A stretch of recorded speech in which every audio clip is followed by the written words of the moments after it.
En el nombre del Padre, del Hijo y del Espíritu Santo. Amén. Hoy, queridos hermanos, segundo domingo de Pascua, también llamado Domingo del Buen Pastor. El Buen Pastor es nuestro Señor Jesucristo, Dios nuestro Señor. Él nos muestra que pone su vida, es decir, la expone, lo cual es más exacto que decir la da. Porque el pastor no se empeña en que el lobo lo mate, pero no vacila en arriesgarse a ello, a los peligros, si es necesario, en defensa de sus ovejas. Tampoco Jesucristo solicitó que lo rechazaran y le quitaran la vida. Antes, por el contrario, afirmó abiertamente su misión, mostrando que las profecías mesiánicas se cumplían en él.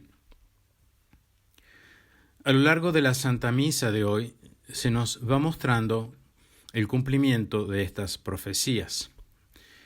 El introito, compuesto por el Salmo 32, nos alecciona al respecto.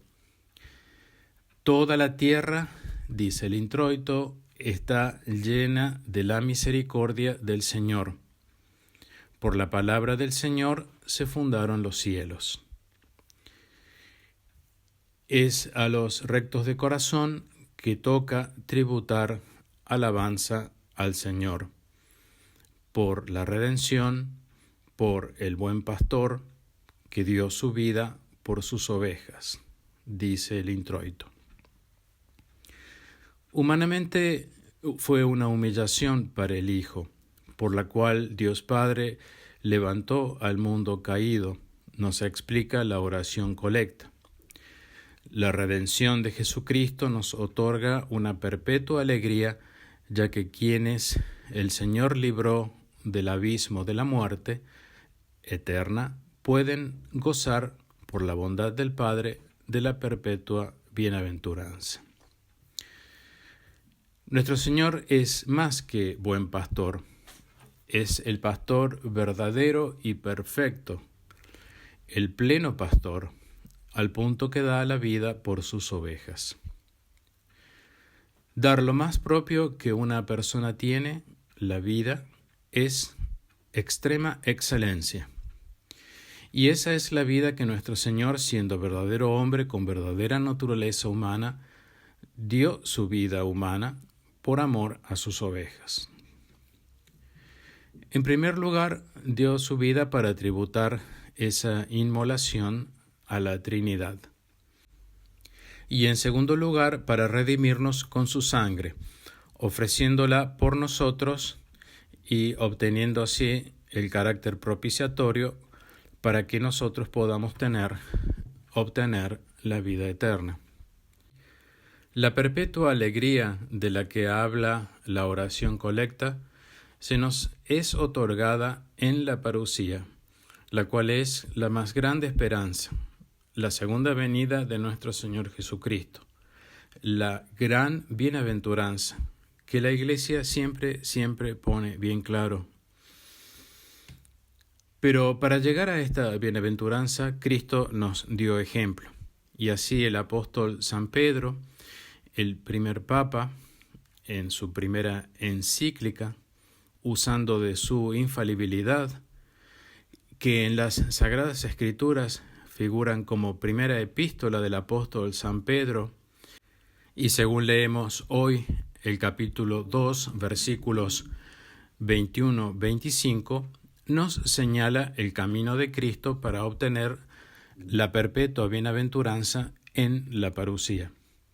Así como hizo Cristo, debemos nosotros hacer por Él y por los que Él ama. Cristo padeció por nosotros, dejándonos ejemplo para que sigamos sus huellas, dice la epístola, la encíclica de San Pedro.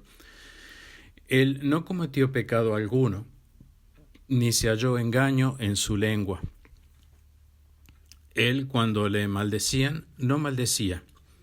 Cuando le atormentaban, no amenazaba.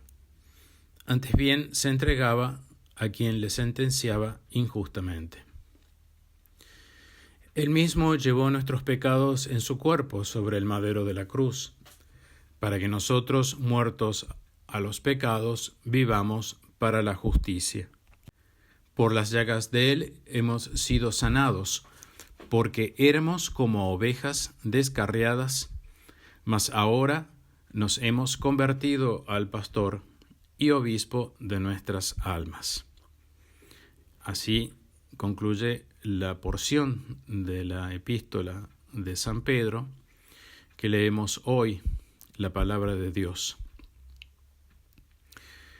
Nuestro Señor Jesucristo es el pastor y obispo de nuestras almas, nos dice San Pedro, el primer papa.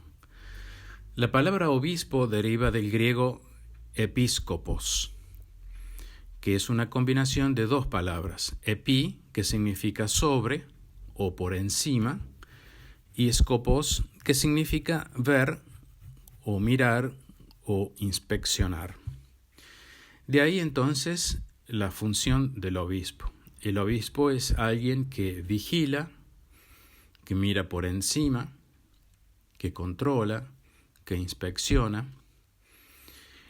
y vigila o controla o inspecciona el rebaño, pero lo hace con amor, como un verdadero cuidador, como un guía de las ovejas, las cuales no conocen dónde están los pastos frescos y necesitan de guía de un buen pastor que las lleve a esos pastos frescos. Y este es el trabajo del obispo, llevar a las ovejas a la verdadera doctrina, los pastos frescos.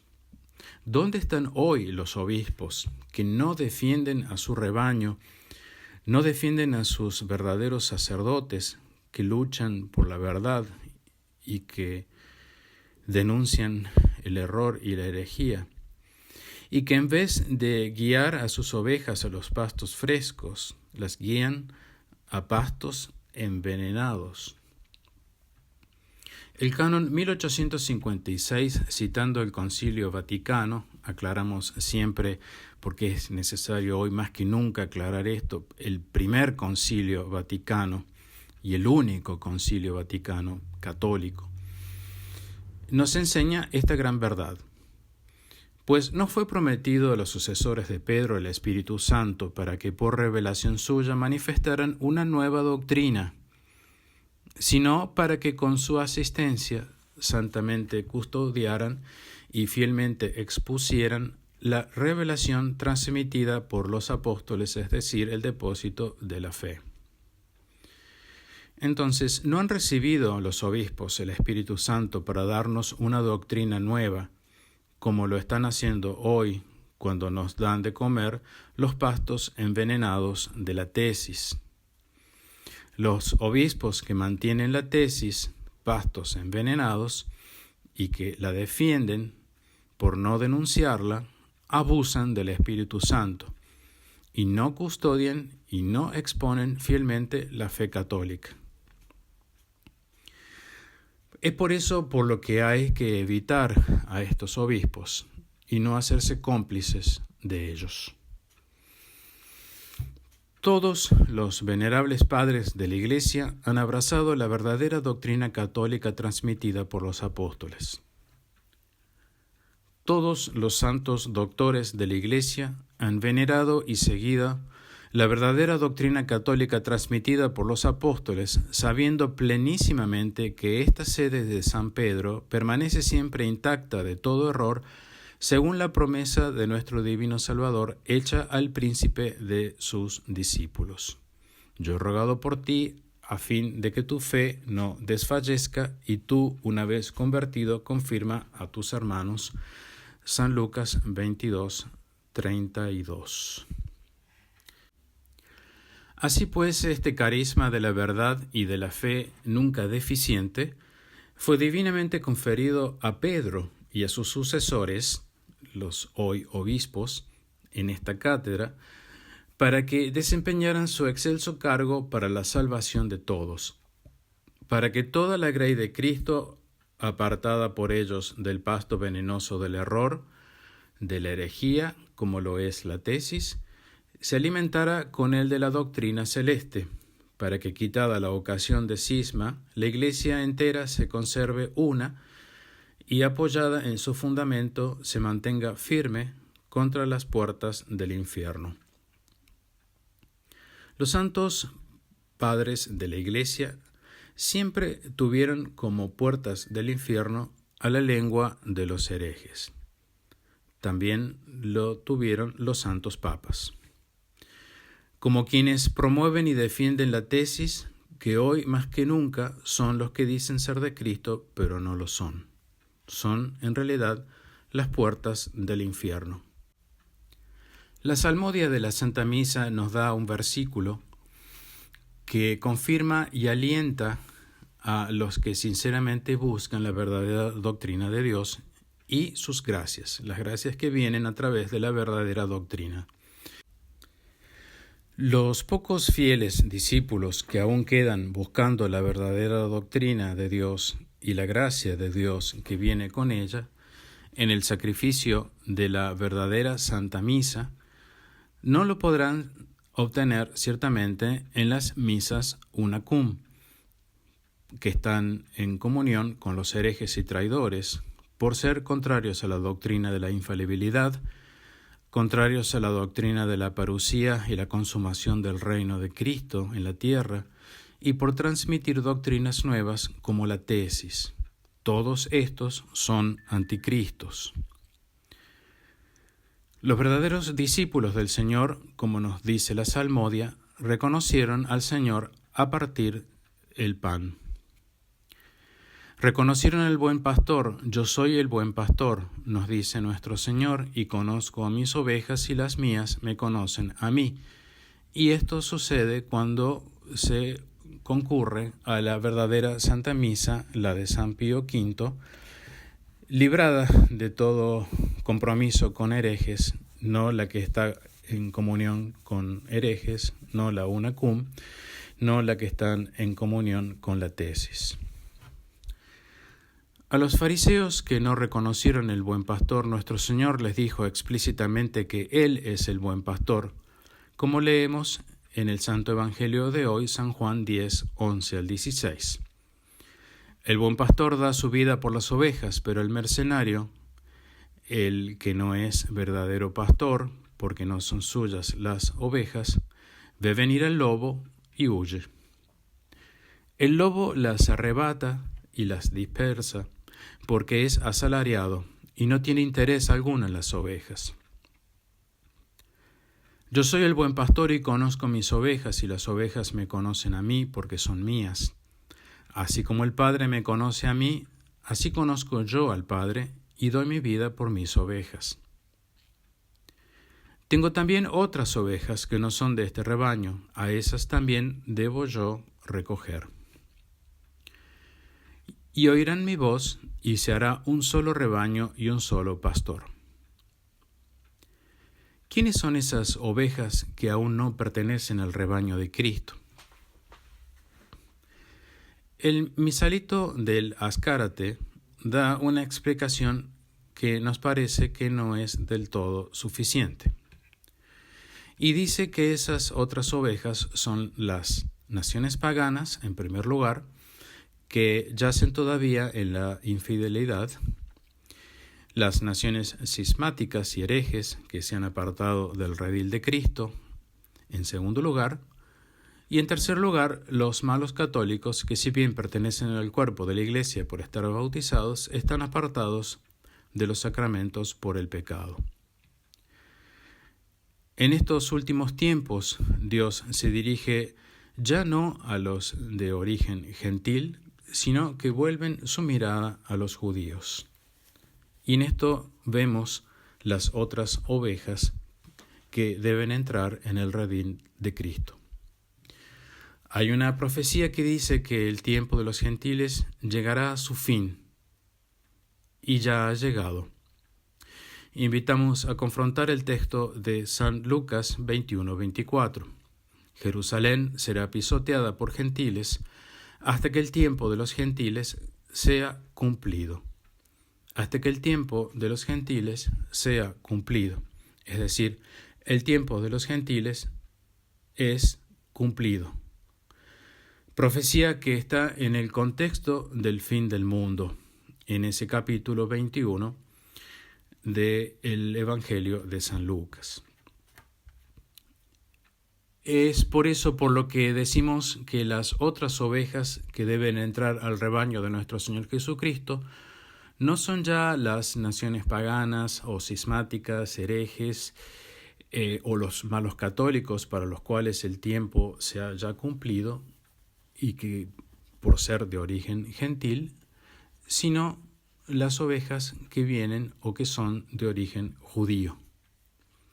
Nuestro Señor se refiere aquí en el solemne Evangelio del Buen Pastor, donde explícitamente dice que tiene otras ovejas que aún no pertenecen al aprisco y que debe recoger y que oirán su voz, a los judíos, que juntos al pequeño rebaño de la Iglesia Católica, que aún sobrevive, formado en el tiempo de los gentiles, serán incluidos en un solo rebaño bajo un solo pastor, nuestro Señor Jesucristo, en la parusía.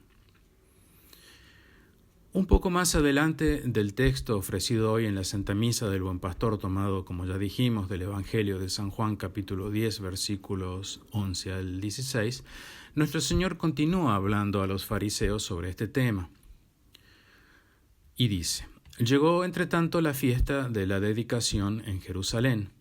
Era invierno, y Jesús se paseaba en el templo bajo el pórtico de Salomón. Lo rodearon entonces y le dijeron: ¿hasta cuándo tendrás nuestros espíritus en suspenso? Si tú eres el Mesías, dínoslo claramente.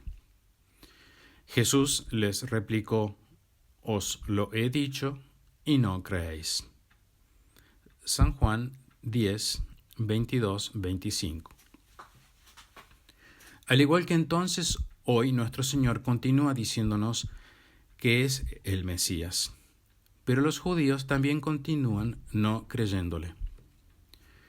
Las obras que yo hago, continúa el texto del Evangelio, las obras que yo hago en el nombre de mi Padre, esas son las que dan testimonio de mí. Pero vosotros no creéis porque no sois de mis ovejas. Le está hablando a los judíos. Mis ovejas oyen mi voz. Yo las conozco y ellas me siguen. Y yo les daré vida eterna, y no perecerán jamás, y nadie las arrebatará de mi mano. Lo que mi Padre me dio es mayor que todo, y nadie lo puede arrebatar de la mano de mi Padre. Yo y mi Padre somos uno. Y de nuevo los judíos recogieron piedras para lapidarlo. San Juan 10, 25, 31. Como siguen haciéndolo hoy con la Iglesia Católica, tirándole piedras para lapidarla, con su influencia maquiavélica, infiltrándose en la Iglesia Católica, distorsionando la doctrina verdadera con funestos errores y herejías, tales como la tesis, que tiene origen judío. Y habrá un solo rebaño y un solo pastor, un solo pueblo, un solo reino y un solo rey, nuestro Señor Jesucristo, con una sola reina, la Santísima Virgen María. Es de lamentar que se deje pasar por alto la trascendentalidad de lo que nuestro Señor nos dice aquí. No solamente es el buen pastor, sino que conoce a sus ovejas y sus ovejas lo conocen a Él, así como el Padre conoce al Hijo y el Hijo conoce al Padre. Ese conocimiento intrínseco entre el Padre y el Hijo, así nos conoce a nosotros y nos lleva a que conozcamos igualmente al Padre. A eso nos invita nuestro Señor Jesucristo, a un conocimiento intrínseco del Padre. Nos está expresando entonces la grandeza de ser las ovejas de Él. Haré un solo rebaño y un solo pastor. He aquí la trascendentalidad que atraviesa, que permea toda la Sagrada Escritura, el culmen de toda la Sagrada Escritura. La gran promesa de reunir en un solo aprisco sus otras ovejas, que lo escucharán, es la gran profecía apocalíptica del reino de Cristo consumado en la tierra. Esto es así porque esa unidad de un solo rebaño bajo un solo pastor no se puede dar ni se dará antes de la parusía, sino después de la parusía, o comenzando con la parusía, en la consumación del reino del Mesías nuestro Señor Jesucristo, para ser adorado por todas las naciones una vez convertidas en esta tierra, derrotando a Satanás no solamente de derecho, como ya lo hizo en la cruz, sino de hecho. Es decir, Satanás no ha sido derrotado aún hasta sus últimas consecuencias, porque sigue siendo hoy, y hasta la parusía, quien manda en este mundo como príncipe, aun cuando en la parusía sea solamente encarcelado, y recién hacia el final del tiempo de la consumación del reino de nuestro Señor Jesucristo en la tierra, sea soltado y finiquitado de una buena vez, como diciéndole a Satanás en ese momento, a ti te atiendo a solas. Este es el único sentido que puede tener el encadenamiento de Satanás en la parusía, porque Satanás no lo decapita de una vez, sino recién al final de la consumación de su reino en la tierra. La decapitación final de Satanás es para que una vez establecido su reino y reunido todo en Cristo y restaurado todo en Él y para Él en el trono de David, sea entregado al Padre. Así se explica por qué nuestro Señor lo deja para el último, ya cuando esté en plenitud su reino. Allí atiende a Satanás personalmente, en la conflagración de Gog y Magog, rebelión que Satanás hará con sus súbditos, que no son hombres buenos del reino, sino viadores malos que quedarán en algún rincón de esta tierra, como piensa San Ireneo. Si no, sería un adefesio pensar que el reino de Cristo se enfríe al final de su consumación cuando le entregue al Padre. Pero esto no será así. Estas precisiones ayudan a armonizar más cómo nuestro Señor termina de finiquitar a Satanás al final de la consumación de su reino en la tierra, y después ese reino se lo da al Padre, que sigue siendo el mismo reino, pero no ya en estado viador, y en ese sentido tiene un fin, sino para continuar en el seno del Padre en los cielos. Algunos padres de la Iglesia piensan que el cielo es aquí en la tierra, ya restaurada, y otros piensan que será allá arriba. Pero algún sitio tendrán que tener los cuerpos gloriosos, los resucitados, porque por muy gloriosos que sean, seguirán siendo cuerpos y necesitarán de un espacio donde estar. Así, el buen pastor nos dice que tiene otras ovejas y que va a haber una unificación en la consumación del reino de Cristo en la tierra. De ahí viene el odio trascendental que Satanás tiene por la venida de Cristo y el establecimiento o consumación de su reino en la tierra, lo cual significa principalmente la unificación de todos los pueblos en adoración a Cristo. Los hombres de Iglesia por siglos no han entendido la patrística de los primeros siglos de la Iglesia. Orígenes impuso su idea de que la consumación del reino del Mesías no es otra que la idea de Querinto, un reinado carnal. Los hombres de la Iglesia no entienden que la consumación del reino de la que hablan los padres de la Iglesia de los primeros siglos no es el reino carnal de Querinto. O entienden mal la consumación del reino de Cristo en la tierra pronunciada por los padres de la Iglesia de los primeros siglos, como que es una idea judía. Desconsiderar la postura correcta de los primeros padres de la Iglesia es una aberración, porque jamás podrían haber sido padres de la Iglesia si hubieran judaizado con ideas judaicas o judías o herejías como la de Querinto. ¿Cómo iban a ser considerados por la Iglesia padres de la Iglesia habiendo introducido herejías? Esto es una tontería. San Jerónimo cae en una gran contradicción cuando por un lado condena a Querinto, pero muy mal al despreciar la postura de San Ireneo, que es muy distinta a la postura de Carinto. Y por eso dijo San Jerónimo que porque muchos santos padres y eclesiásticos y mártires así lo dijeron, no lo condenó. Sin embargo, la despreció y no la adoptó. Se equivocó San Jerónimo, porque si lo que sostenían los primeros padres de la Iglesia hubiera sido condenable, San Jerónimo tendría que haberlo condenado. Pero no la condenó, y por algo no la condenó, porque en realidad es verdadera doctrina. Si algo es condenable, hay que condenarlo. Tendría que haber distinguido la doctrina de los primeros padres de la falsificación que le atribuían, pero no lo hizo, no los defendió. Y San Agustín le siguió a San Jerónimo en esta idea y la viralizó usando este término moderno introducido por la tecnología. San Agustín sigue a San Jerónimo en esta idea por el prestigio de San Jerónimo. Pero se equivocó también San Agustín, porque por sobre el prestigio y la santidad de una persona está la verdad, porque no hay santidad ni prestigio sino en la verdad. San Agustín en este aspecto, en este punto, no siguió la verdad, la verdadera doctrina. La reunificación de las ovejas al final de los tiempos después de la parucía es la gran profecía por cumplirse.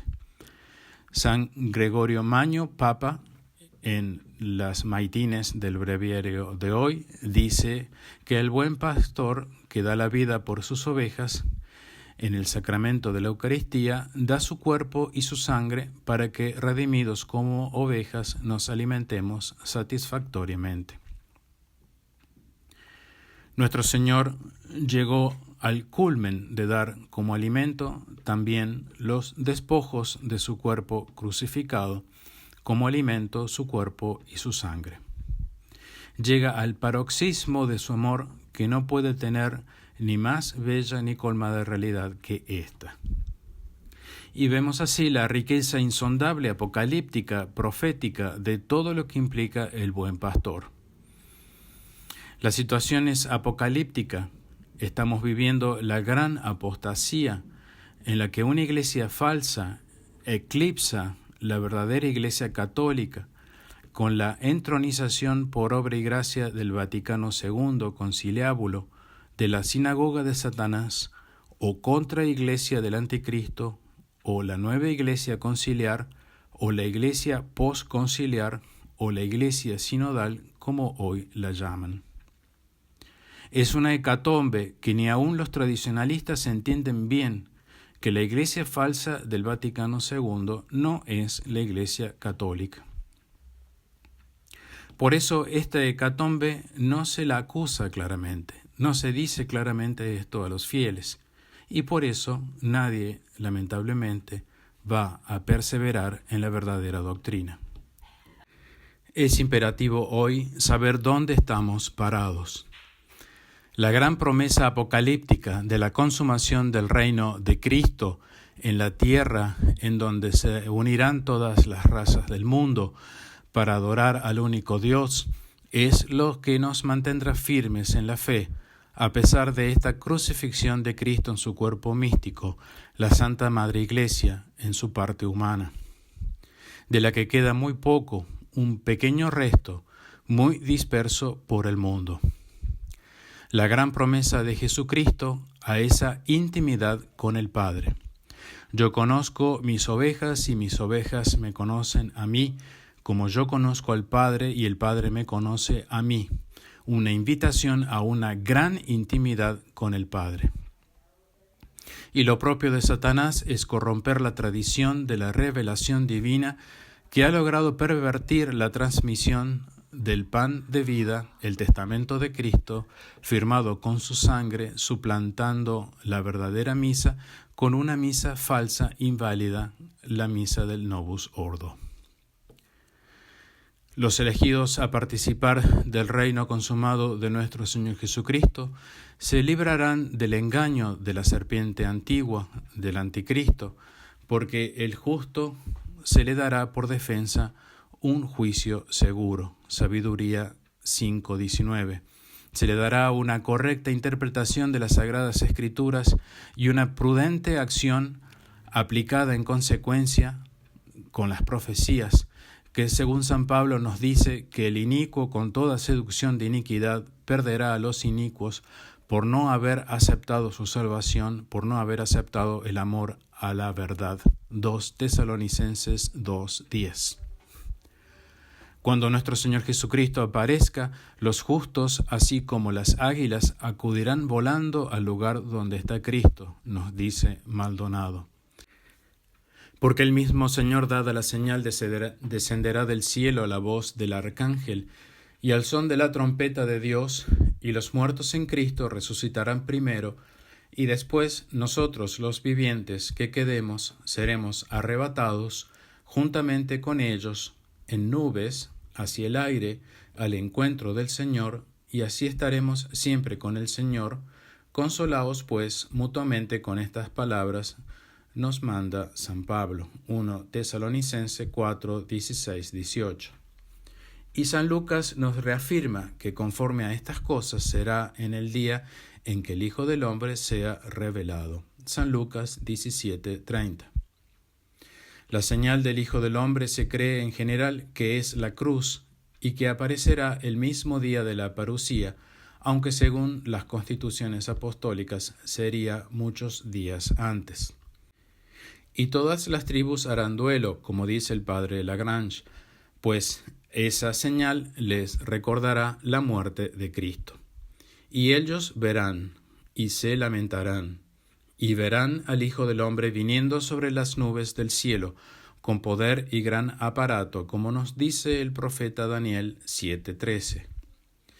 De esta manera Jesús se identificará claramente con el Hijo del Hombre, que en la célebre visión del profeta Daniel es el fundador del reino de Dios viniente. Y entonces enviará a los ángeles y congregará a sus elegidos de los 4 vientos, desde la extremidad de la tierra hasta la extremidad del cielo. San Marcos 13:27. El retorno de Cristo es nuestra gran esperanza, un solo rebaño bajo un solo pastor, lo que nunca ha sucedido en la historia y tiene que suceder a partir de la parucía.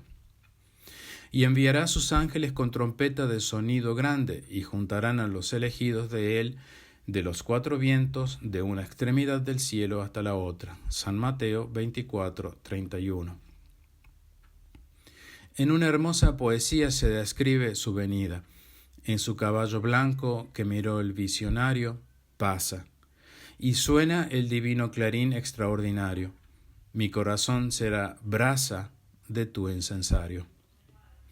Es el admirable rapto del Señor de sus elegidos que irán a su encuentro en las nubes, que está prometido a todos los vivientes justos que quedemos.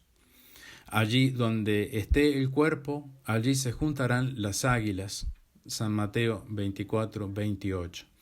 Los justos que queden vivientes serán juntados junto al cuerpo de Cristo nuestro Señor como águilas, es decir, la Iglesia bajo la mano de San Juan. Es indispensable velar para poder estar en pie ante el Hijo del Hombre. San Lucas 21, 34, 36. Hay que luchar constantemente por la fidelidad a la gracia.